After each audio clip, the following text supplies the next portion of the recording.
अस्सलाम वालेकुम स्टूडेंट्स, मैं आकिब बशीर। आज के इस टॉपिक में हम आइडेंटिफायर्स को देखेंगे कि क्या होते हैं और उसकी टाइप्स कितनी होती हैं। और आइडेंटिफायर जो है वो किसी भी प्रोग्रामिंग लैंग्वेजेस में जो है उसकी कितनी इंपॉर्टेंस होती है या उसकी कितनी वैल्यू होती है।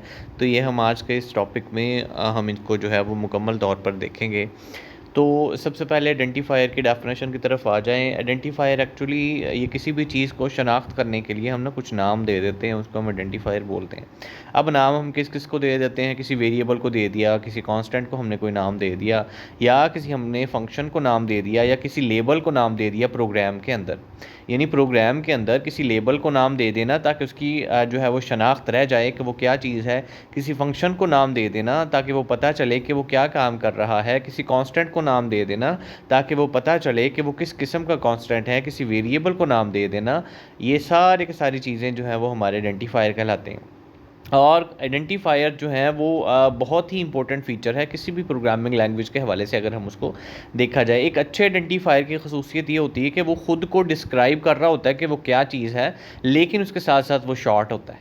मतलब एक स्मार्ट, एक small but descriptive, short but descriptive, मतलब डिस्क्राइब कर रहा होता है। उससे पता चल रहा होता है कि वो जो वेरिएबल वो जो आइडेंटिफायर का जो वो नाम है, वो वेरिएबल है कोई, वो कांस्टेंट है कोई, वो फंक्शन है कोई, वो लेबल है कोई, लेकिन उसके साथ साथ उसका नाम जो होता है ना वो शॉर्ट होता है। जैसे हमने एवरेज निकालनी होती है और हम एवरेज के बजाय AVG लिख देते हैं, तो अब एक्चुअली ये आइडेंटिफायर है, ये यूज़र डिफाइंड आइडेंटिफायर है। और AVG जैसे ही लिखते हैं तो हमें क्या पता चल रहा होता है कि हम एवरेज ले रहे हैं। देखिए यहाँ से दो चीज़ें क्लियर हो गई। AVG लिखने से एक तो वो डिस्क्राइब भी हो रहा है, उसके साथ साथ वो हमें पूरा एवरेज भी नहीं लिखना पड़ा, और वो शॉर्ट भी हो गया, शॉर्ट टर्म में हो गया। अब सी लैंग्वेज में कितने आइडेंटिफायर्स होते हैं, यहाँ से ये जो है वो सवाल जनरेट होता है। तो सी लैंग्वेज में, ये सी लैंग्वेज जो है वो 31 करेक्टर्स पर मुश्तमिल होती है। आइडेंटिफायर्स के वो मैक्सिमम कितने करेक्टर्स आ सकते हैं, 31 करेक्टर्स हम उसमें ला सकते हैं। If the name of N identifier is longer, यानी अगर हमारा वो जो आइडेंटिफायर है उसका नाम जो है वो 31 करेक्टर से ज़्यादा हो जाए, 31 करेक्टर से एक्सीड होने की सूरत में क्या होगा, उसके लिए फिर हमारे पास एक कंडीशन ये है कि अगर हमारा जो आइडेंटिफायर का वो जो नाम है, या हम किसी वेरिएबल को नाम दे रहे हैं, किसी कांस्टेंट का वो जो हम नाम रख रहे हैं, किसी फंक्शन का या किसी लेबल का जो हम नाम रख रहे हैं, अगर वो नाम हमारा 31 करेक्टर से ज़्यादा हो जाता है तो उस सूरत में क्या होगा, उस सूरत में ये होगा कि वो जो कंपाइलर है, यानी सी लैंग्वेज का कंपाइलर है, वो क्या करेगा, पहले 31 करैक्टर को रीड करेगा और रीड करने के बाद उनको यूज़ करेगा, और 31 के बाद आने वाले जितने भी करैक्टर्स होंगे उनको कंपाइलर जो है वो इग्नोर कर देगा, या कंपाइलर उनको इग्नोर कर देगा। उसके बाद रूल्स फॉर आइडेंटिफायर्स को लिखने के यानी नाम देने के कुछ उसूल हैं। The first character must be N alphabet, पहला करेक्टर जो है वो लाजमी होना चाहिए या ABC होनी चाहिए। मतलब या तो अपर केस लेटर में बड़ी ABC में भी हो तो भी चल जाएगा, और छोटी ABC में हो तो भी चल जाएगा।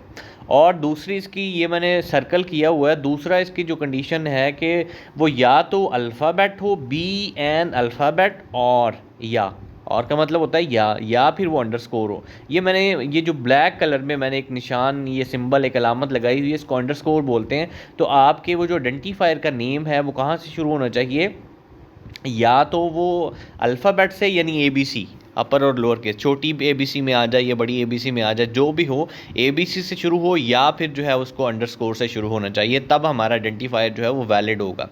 अच्छा, अब आइडेंटिफायर, ये तो दो चीज़ें होगी ना। अब ये तो स्टार्टिंग पॉइंट हो गया। अब स्टार्टिंग पॉइंट मतलब हम या तो अल्फ़ाबेट से शुरू करें उसको, या फिर हम जो है उसको अंडरस्कोर से शुरू करें, ये तो स्टार्टिंग पॉइंट हो गया। The identifier name must be consist of, अब एक आइडेंटिफायर में, मतलब एक आइडेंटिफायर के नाम में कितनी चीज़ें आ सकती हैं, यानी किन किन चीज़ों से मिलाकर हम आइडेंटिफायर का जो है वो बना सकते हैं, नाम रख सकते हैं। तो इसमें 3 चीज़ें आती हैं जी, अल्फ़ाबेटिक करैक्टर्स आ जाते हैं, डिजिट्स और अंडरस्कोर्स। 3 चीज़ें आ जाती हैं। इन तीनों चीज़ों को मिला के भी हम जो है वो आइडेंटिफायर का नाम हम रख सकते हैं। लेकिन यहाँ पे ना डिजिट का इजाफा किया गया है, मैंने इसको अंडरलाइन भी किया है। डिजिट का इजाफा किया तो गया है। डिजिट को या तो हम लास्ट पे यूज़ कर सकते हैं या हम सेंटर पे, मतलब वेरिएबल को नाम देना। जैसे हम कहते हैं एवरेज निकालनी है, फॉर एग्जांपल हम कहते हैं AVG1, एवरेज यानी 1।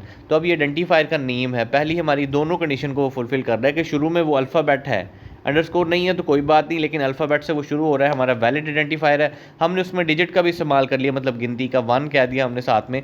लेकिन अगर यही वाला 1 जो है वो पहले आता और एवरेज बाद में आती तो हमारी ऊपर वाली जो फर्स्ट वाली कंडीशन है वो फुलफ़िल नहीं होती थी। उसके बाद अगली जो लास्ट इसका तीसरा रूल है वो ये है कि the reserved words can't be used as identifier name. Reserved words हम अगले टॉपिक में हम इसको डिस्कस करेंगे। कीवर्ड्स भी कहते हैं इनको, और ये ऐसे वर्ड्स होते हैं जिनके प्री डिफाइंड मीनिंग होते हैं। और प्री डिफाइंड इनको कौन करता है? जिसने डेवलपर ने, यानी जिसने सी लैंग्वेज लिखी है उसने रिजर्व्ड वर्ड्स को डिफाइन किया कि कौन सा जो है वो वर्ड किस लिए इस्तेमाल किया गया है। Types of identifier, there are two types of identifiers in C language. First one is standard identifiers, second one is user defined identifiers. Standard identifiers ऐसे आइडेंटिफायर्स होते हैं जिनके स्पेशल मीनिंग्स होते हैं। ये सी लैंग्वेज में ऐसे आइडेंटिफायर जिनके स्पेशल मीनिंग्स होते हैं हम उनको स्टैंडर्ड आइडेंटिफायर बोलते हैं।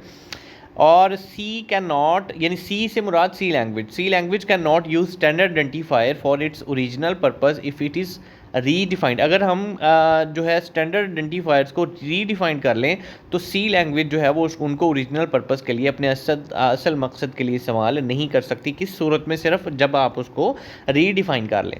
एग्जांपल्स में देखें, प्रिंट एफ एक फंक्शन है जो आपकी आउटपुट के लिए जो है वो यूज़ किया जाता है। और सेकंड नंबर पे इसकी एग्जांपल है स्कैन एफ एक ऐसा फंक्शन है जो यूज़र से वैल्यू या यूज़र से इनपुट लेने के लिए हम यूज़ करते हैं। तो ये दोनों चीज़ें क्या चीज़ें हैं हमारे पास? ये स्टैंडर्ड आइडेंटिफायर की एग्जांपल्स हैं। These are the names of input output functions define in standard input output library studio.h। यानी इनका ताल्लुक प्रिंट एफ और स्कैन एफ का ताल्लुक जो है वो stdio.h से है। stdio stand for standard input output .h जो है वो हेडर फाइल की एक्सटेंशन है। तो स्टैंडर्ड आइडेंटिफायर की उम्मीद है आपको समझ आई होगी। अब चलते हैं यूज़र डिफाइंड आइडेंटिफायर की तरफ। A type of identifier that is defined by the programmer और यूज़र डिफाइंड आइडेंटिफायर्स ऐसे होते हैं जिनको यूज़र डिफाइन कर देता है या फिर प्रोग्रामर कर देता है टू एक्सेस मेमोरी लोकेशन। किस लिए? मेमोरी लोकेशन तक जाने के लिए। और ये जो स्टैंडर्ड यूज़र डिफाइंड आइडेंटिफायर्स होते हैं, हम इसको इस्तेमाल क्यों करते हैं? डाटा को स्टोर करने के लिए या कंप्यूटेशनल रिजल्ट्स को स्टोर करने के, मतलब कंप्यूट करने के बाद, किसी चीज़ को कैलकुलेट करने के बाद उसका कैलकुलेटेड रिजल्ट जो है वो उसको स्टोर करने के लिए हम यूज़र डिफाइंड आइडेंटिफायर्स का इस्तेमाल करते हैं। Some examples of user defined identifiers are, कुछ एग्जांपल्स हैं जैसा कि फॉर एग्जांपल ए हो गया। ए एक आइडेंटिफायर है, हमारी कंडीशन जो है वो पूरी हो रही है, अल्फ़ाबेट से शुरू हो रहा है। मार्क्स भी हमारा एक जो है वो यूज़र डिफाइंड आइडेंटिफायर है। उसके बाद एज, तो ये भी हमारा एक यूज़र डिफाइंड आइडेंटिफायर है। तो स्टूडेंट्स ये तो था आज का टॉपिक। उम्मीद है कि आपको जो है वो बहुत सारे कंसेप्ट इस वीडियो की मदद से क्लियर हो गए होंगे। For further videos please subscribe my channel and press the bell icon. Wish you all the best for next lecture. Allah Hafiz.